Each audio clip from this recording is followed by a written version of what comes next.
Qual a sua opinião sobre pessoas que ainda acreditam que necessitam de diploma universitário no mercado?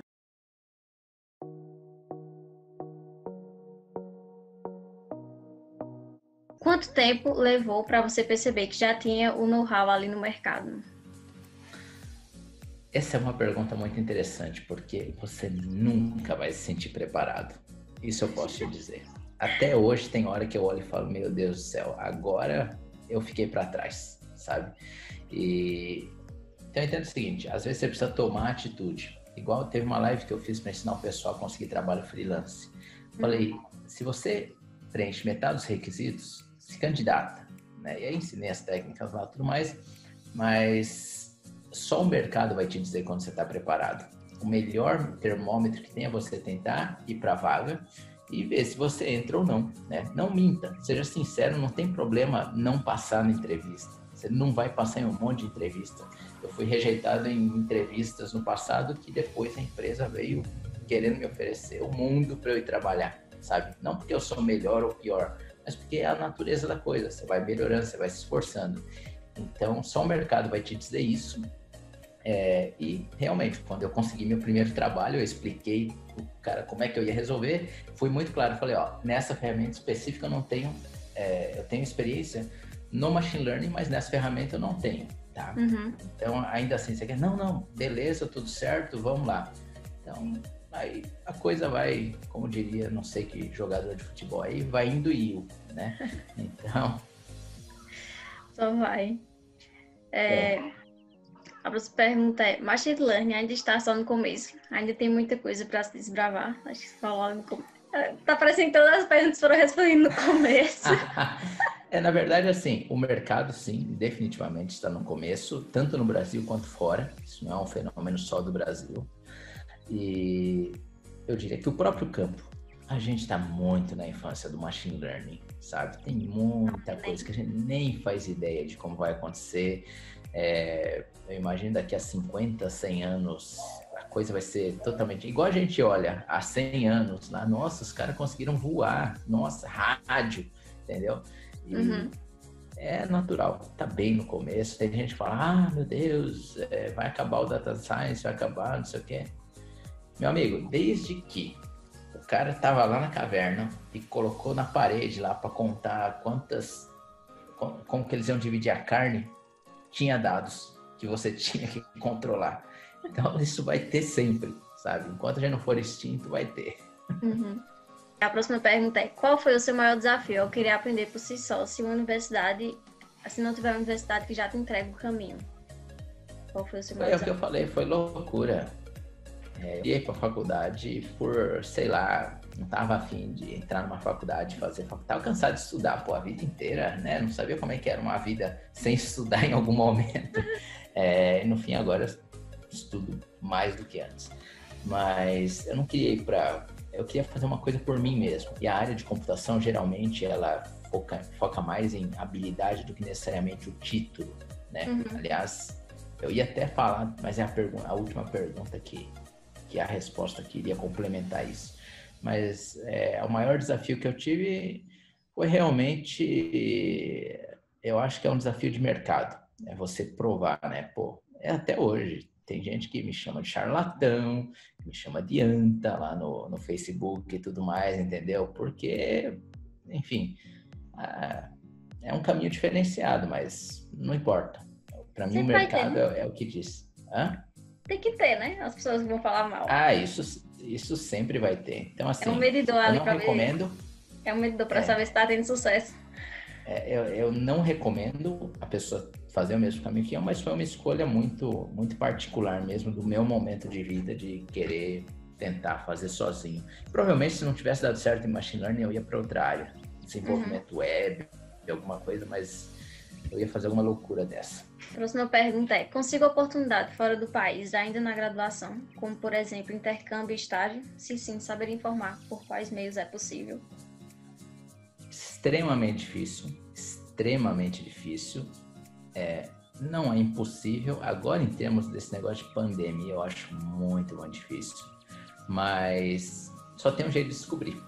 Você indo e se candidatando a uma vaga de estágio internacional, tá? Se você provar, sabe, que as habilidades do mercado, está disposto a aprender, eu não vejo por que não. Mas saiba que não é a coisa mais fácil do mundo. Mesmo depois de formado ou, enfim, depois de trabalhar no mercado, você tem que entender que fora do país você está competindo com o resto do mundo, né? Então, você tem o indiano, o chinês, o russo ali, brigando pela mesma vaga. Exatamente. Não é tão simples assim, mas possível é. Certo. A próxima é, como você começou a trabalhar com a parte de inteligência artificial? Tá. Eu comecei como freelancer, me candidatando a trabalhos numa plataforma chamada Upwork, que acabou sendo depois a empresa que eu fui trabalhar por dentro mesmo.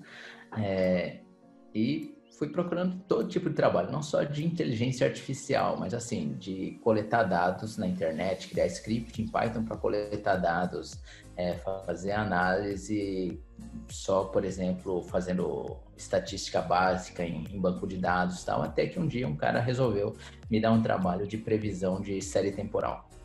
E aí foi o primeiro realmente, aliás não foi o primeiro, né? O primeiro foi um clustering, mas eu diria que foi o que eu já sabia um pouquinho mais, foi esse de série temporal, fui me candidatando, era o único jeito. Na verdade não era o único, até recebia proposta incrivelmente, apesar de eu achar que eu ia ter que ser freelancer, eu acabei começando a receber proposta de empresa para trabalhar aqui, mas no meu caso eu preferi o freelancer. Já chegou alguma empresa te chamar e pedir alguma certificação em relação à universidade? Eles já sabiam, desde o princípio, quando já... Olha, geralmente eu deixo isso muito claro já no primeiro momento para evitar a encheção de saco, literalmente, né? Porque assim, é engraçado que as empresas estão, principalmente as empresas de mais alta tecnologia, Nubank, esses negócios, eles estão virando muito em termos de exigências de graduação e tudo mais. É muito mais importante você ter portfólio, você ter projetos. E eu nunca tive, assim, que eu saiba, né? Às vezes teve, mas eu não fiquei sabendo, uma rejeição por causa disso. Mas porque eu sempre tive um portfólio forte, né? Mas, enfim... Os resultados falavam mais alto. Contra resultados não há argumento, né? Exatamente. Mesmo... Não vou responder a última pergunta. Estou quase respondendo.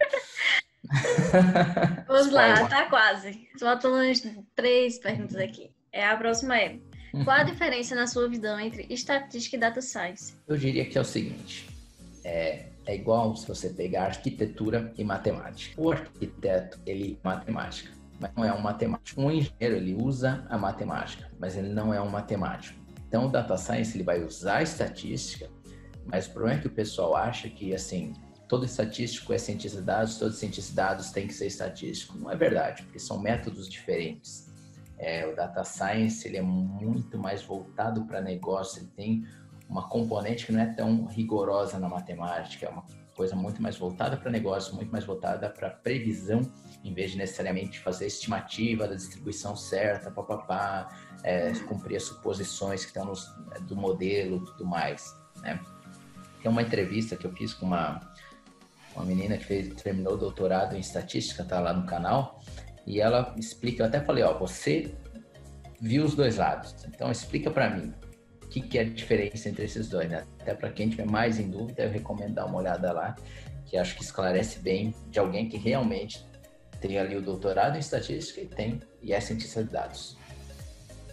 Certo. Então, para deixar claro assim, qual a visão, sua visão entre um e outro, a diferença? Então, a estatística é uma ferramenta do data science, mas no data science não adianta você saber, por exemplo, estimar a matriz de covariância de uma mistura de gaussianas, etc e tal, se você não entender que, por exemplo, numa região o vendedor só gosta de sair para vender na terça e na quinta à tarde, porque quando não está chovendo. Tá? É muito mais interessante você entender do negócio, você entender de saber resolver o problema certo do que necessariamente achar um modelo que siga regras matemáticas. Praticamente todas as melhores soluções que eu já tive em competição e fora quebram diversas suposições matemáticas dos modelos, sabe? Mas funcionam na prática. Então é uma coisa muito mais voltada para a prática que usa a estatística. Estatística é um conhecimento essencial dentro da data science. Mas a analogia que eu faço Arquitetura e engenharia são uma coisa, matemática é outra. Assim como física. Física usa muita matemática, mas não é matemática, tá? Tá, entendi. Como você vê o mercado daqui a 10 anos? Olha, sei lá. Espero que bom. Na verdade, eu lembro, tem um cara que chama-se, ele é o padrinho, o chefão do Deep Learning, né? O pessoal fala porque ele fez algumas contribuições absurdamente grandes para essa área de redes neurais. E ele tinha um curso no Coursera, inclusive, ele criou uma técnica super utilizada, só que ele não tinha publicado um paper sobre a técnica. Eu citava o slide dele desse curso Coursera como referência da técnica, né, onde ele explicava a técnica. Para quem quiser saber, é o Geoff Hinton, Geoffhinton, Geoff Hinton. E uma coisa que ele fala é que tem uma neblina no futuro do machine learning, da inteligência artificial, data science, qualquer dessas palavras maravilhosas, né, no futuro delas. A gente acha que a gente consegue enxergar, mas a gente não consegue realmente saber para onde vai, tá? Eu acho que tende a crescer muito, conforme a gente for trazendo mais para a questão prática, para o negócio, né? Mas depende de uma coisa para o machine learning continuar crescendo. As empresas verem que dá para ganhar mais dinheiro ou reduzir os custos usando isso. É basicamente essa ideia. Até tá na moda, né? Enquanto a gente tá gravando isso aqui, aquele documentário, O Dilema das Redes, né? Que, nossa, o algoritmo do mal, não sei o quê, papapá. Mas ninguém fala lá que o Netflix usou o mesmo algoritmo para te recomendar esse documentário, né? Então tá beleza. Mas, aliás, um dos melhores times de machine learning que tem é o da Netflix. Eles fizeram a primeira competição de machine learning na internet. Então, beleza. Mas quanto mais empresas verem que isso agrega valor, mais espaço vai ter. Em termos de técnica, eu acho que Deep Learning, tem algumas áreas do Deep Learning que devem crescer mais, mas vai ser cada vez mais automatizado e se for entrar aqui no então o cientista de dados vai perder o emprego por causa da automação. É coisa para um episódio inteiro de podcast e qualquer coisa, né? Então, enfim, é para cima, eu acho. Inclusive até começou um dia desse essa discussão lá no grupo da sala, que uma pessoa lá começou a falar que a gente talvez perderia tipo o trabalho da gente para as máquinas e um monte de coisa. Aí começou uma discussão no grupo. Eu não sei se já viu um meme, é um meme que tem uma mulher gritando e um gato do outro lado da mesa, né? E aí fala, o pessoal preocupado que a inteligência artificial vai dominar o mundo, e aí eles colocam um quadradinho na foto do gato e escrito dog, né? Meu modelo classificando na vida real. Então, assim, tá absurdamente longe de ser uma coisa completamente livre de ser humano e tudo mais, porque o grande barato é você saber o seguinte, não vai ser você fazer coisas que sejam automatizáveis, que vão te tornar valioso no mercado. Mas as coisas são difíceis de automatizar. Então, saber resolver o problema certo, por exemplo. Não adianta você jogar um sistema de machine learning automatizado para resolver o problema errado, com os dados com problema, vazando dados, vazando informação, enfim. Pode ficar cegado, pelo menos por enquanto, emprego. Aliás, essas ferramentas só vão facilitar. Isso. A próxima pergunta é: hoje, estando no mercado, qual a sua opinião? Acho que eu vou voltar aquela lá. Qual a sua opinião sobre pessoas que ainda acreditam que necessitam de diploma universitário no mercado? Qual a sua visão quanto a isso? Finalmente chegou. Eu diria o seguinte: o diploma, ele abre portas, tá? E eu digo assim, se você tem a opção de fazer e não fazer a faculdade, faça. Porque vai ser mais fácil, eu diria assim, de você justificar por que você deve ter aquela vaga, porque você deve ter aquele trabalho. Eu conheço outras pessoas que trabalham nessa área que também decidiram ou largar a faculdade de estatística, alguma coisa assim, e é sempre a mesma história. Você tem que provar 2 vezes mais como que você chegou até ali, tá? Então você vai ter que se esforçar 10 vezes mais. Vocês vão dizer, esses 10 vezes mais, não sei o que, é do Instituto de Estatísticas inventadas pelo Mário Filho. Mas você vai ter que realmente se esforçar absurdamente mais. Então, é importante fazer a faculdade, mas uma coisa, não dependa demais do seu diploma, porque o seu diploma vai te abrir a porta, Mas o que vai te colocar lá dentro, te manter lá dentro, é a tua experiência, é o teu portfólio, é o que você realmente sabe fazer. Tá? Então, essa era a coisa que eu estava quase soltando antes, mas é mais ou menos assim. Eu não sei. Faça faculdade, não faça faculdade. Eu, novamente, recomendo fazer a faculdade, mas o que quer que seja, coloque em prática, comece a criar o teu portfólio. Mari, como é que eu crio um portfólio? Vai lá no YouTube, que tem as lives lá que eu falo sobre portfólio, e vai publicando coisa, vai publicando artigo, vai compartilhando ideia em grupos, vai expondo o seu trabalho também, sabe? Não espere que as pessoas vão te encontrar, sei lá, vai vir uma voz e vai falar para a pessoa, né? Encontre tal. Geralmente quem ouve vozes não é uma pessoa que você deve, né? Você tem que tomar cuidado. Então, você tem que se expor. Porque algumas pessoas pensam, vou terminar ali, vou ter o diploma no final da universidade e agora vou para um trabalho. Tipo assim, só o pensamento, terminei a faculdade, fiz aquelas disciplinas, vou para o mercado. Não é assim. Agora? Assim, não é bem assim, porque principalmente no mercado de data science, machine learning, você precisa ter portfólio, mesmo para trabalhar em grandes empresas, tá? É muito importante você ter essa experiência prática para provar. Então, no caso, é alinhar ali a faculdade, não só depende dela, mas a faculdade com o skin the game ali do mercado, né? Exatamente. E, Mário, mas eu preciso de um emprego para ganhar experiência e eu preciso da experiência para ganhar emprego. Não, faça projeto. Entra no Kaggle, entra lá no meu canal, tem 6 aulas de um tutorial do Titanic lá que você pode fazer e botar no portfólio, sabe? Dá para fazer, né? Faça coisa simples, um maior que zero, um pouquinho todo dia, mas vá colocando coisas, vá mostrando o que você sabe fazer. Publica artigo lá no LinkedIn, escreve. Geralmente a empresa está mais preocupada com como você chegou à solução, como você raciocina, como você resolve o problema, do que necessariamente a técnica que você usou e tudo mais. Então, quando você escreve um artigo, mostra ali um código, não só você está ensinando as pessoas e reforçando o teu aprendizado, porque não tem maneira melhor, parece, de você aprender uma coisa como você tentar explicar, tentar ensinar essa coisa, e você vai estar chegando no radar das pessoas, né? Tem amigos meus, a empresa viu o portfólio e chamou para entrevista. Então, até tem uns doidão aí no LinkedIn, portfólio não é mentira. Não vai esse povo falando besteira na internet. Faça portfólio. Certo, então fica aí a dica para a galera. A última pergunta aqui é: quais conselhos você pode deixar para 3 tipos de pessoas que desejam entrar no mercado? A primeira é para quem deseja ir para o mercado, a segunda é para quem está assistindo e ainda não faz estatística, ainda não faz qualquer curso da área, mas está pensando, e quem faz o curso e quem já concluiu. Peraí, então, vamos por partes. Quem é a primeira pessoa? Peraí, vamos lá. São 3 tipos de pessoas que desejam ir para o mercado. A primeira é quem está assistindo e ainda não faz estatística, não faz nenhum curso da área, mas está pensando em fazer.